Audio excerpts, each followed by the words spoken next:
Hey everyone, welcome back to my channel Lila Webdev. In this video, we will learn about which we have seen about these all the things, right? So how we can customize the prompt and all those things in our previous video in both in the bash RC file and also in the G shell. So now in this video, we will try to see how we can add the aliases. Some useful aliases we'll try to add it. So here we are having the aliases, right? So aliases, the first alias which I would be trying to tell you is alias. Okay, so you can add an alias. So whenever you are trying to type the ls, so you can get ls-g. So that means it will come it in a colorful manner. So let's try to add this alias also in the bash rc file. Okay, let's try to check it in the both the thing in the both the places. So now here let's go to our terminal. Here this is our terminal and this one is our G shell. So let's try to open the G shell again. So it will read this one. So if I try to do the ls, see it, you are able to get in a clear full manner. So here if I try to do the ls-l or something like that, so here you'll be able to understand in a clear manner. So fine, so we are able to get this one. So let's try to clear it off. Okay, and let's go to our bash file, and also here also let me start the bash again so that it will read this one. So here if I try to type the ls, so we don't have anything. Okay, let's go to here, and if I type ls, see here we are able to see the same thing. So fine, so we have did this ls thing so with a clear manner. So let's go to our another thing which we can do, which we can add it another thing, another. So that is nothing but what I would be trying to do it is, so whenever you are trying to check, whenever you are trying to write this bconfig file, and again I am starting the bash and all those things I am doing it right instead of this one, so we can have an alias. So I can do the bconfig. Okay, so this is the bconfig, and whenever you are trying to do it is, let's try to open this one in the vim editor.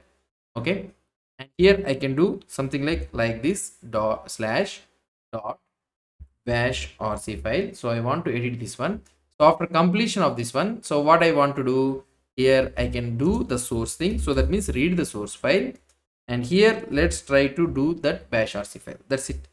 So this is the thing which I want to do. So whenever you are trying to open the, whenever you type the command bconfig, it will open the this one, and after completion of this one, it will source. That means it will read the file. So instead of again starting again, whereas in the whereas in this G shell also, so you can do the alias. Okay, so here alias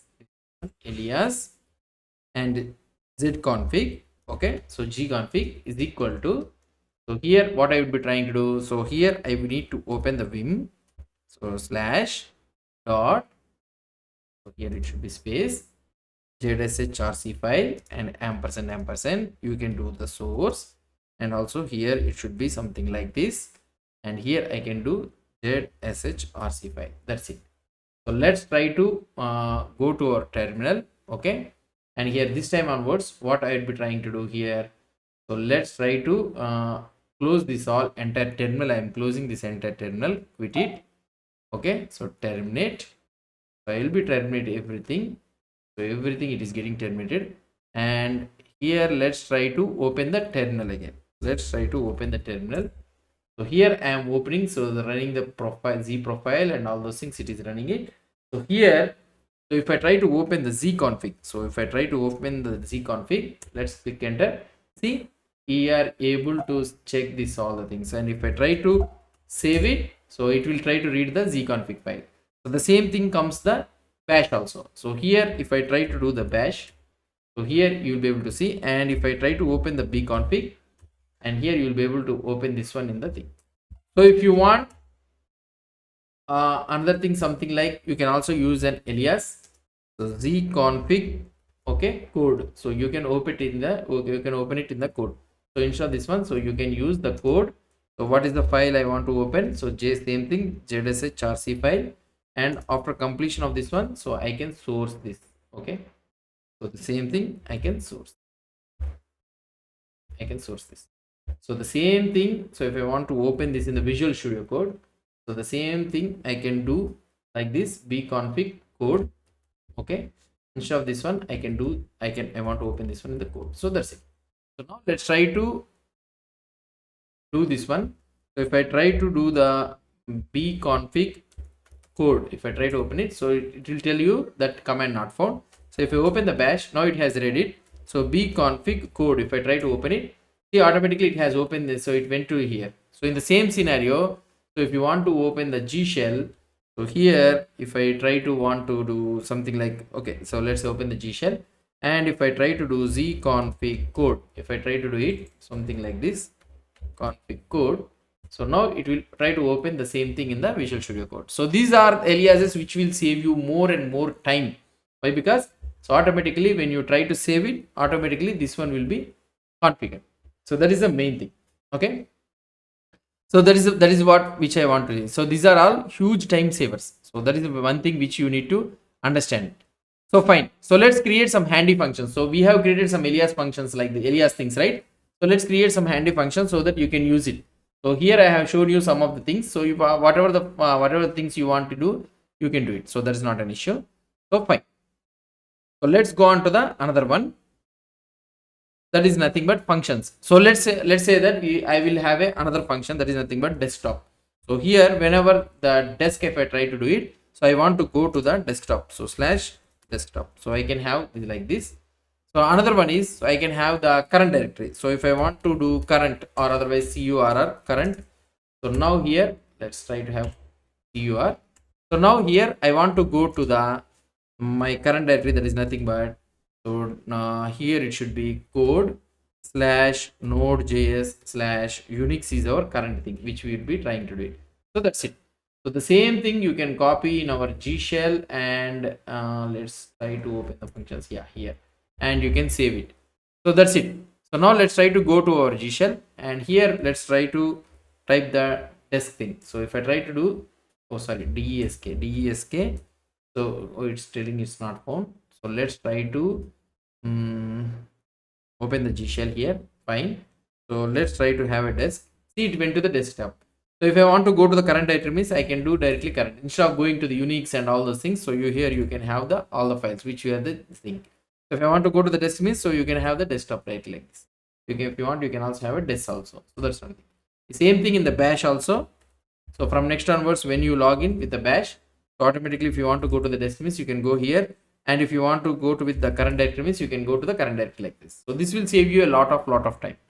Okay, so this is one of the things. So if you want to have another some more current directories are there, means you can have current 1, current 2, current 3 like that. You can have the project folders like that. So that's it. So why this matters? Okay, customizing your bash RC file or ZSH RC file saves hours every month. So previously I used to waste time typing long commands or searching for server details or something like that. So if you want to have a server details, if you are logging with SSH like EC2 server or something like that, so you can keep your alias names or something like that, so, or aliases, or you can use your functions and all those things, and you can save it. So those are the things which I want to tell you. So always backup your bash RC file or ZSH RC file to the cloud or repo. Every time you switch the machines, you could copy paste my config. So I am so that you will be ready to go. So it's like carrying your toolbox with you. So that is the main thing. So one thing we to watch out for, these heavy configs like nvm or something like that can slow down your shell start script. For example, nvm adds thousands of lines of functions if you try to see it. So right now I don't have an nvm with me. So if you want to see, so if you are shell something like if you are feeling something like slow or something like that, means, so what you can do it is, so considers alternatives like fnm or something like that, which I am using it, so you can use it. So now what I want to do it is, so you can use the declare, okay, declare -f. So you can use the declare -f so that it will show you what are all the things that are getting loaded. Okay, so these are all the functions that are getting loaded, so you can able to see. And the same thing in the G shell also, if you try to see declare -f means, so you can able to see this is all the code which you are able to get it. Okay, so these are all the code. So here you'll be able to see ZSH-hook and all those things you will be able to see. So these are all the hooks and all those things. So here this is our code and shell session. These are all the things you will be able to see. So this is all the things are getting loaded when I am opening the G shell. Okay, so that is the thing. So you can able to check everything code, whatever the code it is existing. So that's it guys about the G shell and all the things. So hope you understood about this concept. So I think you have a pretty understanding about this shell. So whatever the aliases or functions you want to add it, we're going to think, so you can add it so that you can save lot of time while you are trying to do the coding in the Linux or the Mac OS environment. So that's it guys about this. I hope you understood about this one. If you have any doubts or any suggestions, please post the comments below to this video. And if you like this video, please do support me by subscribing to my channel. Thank you.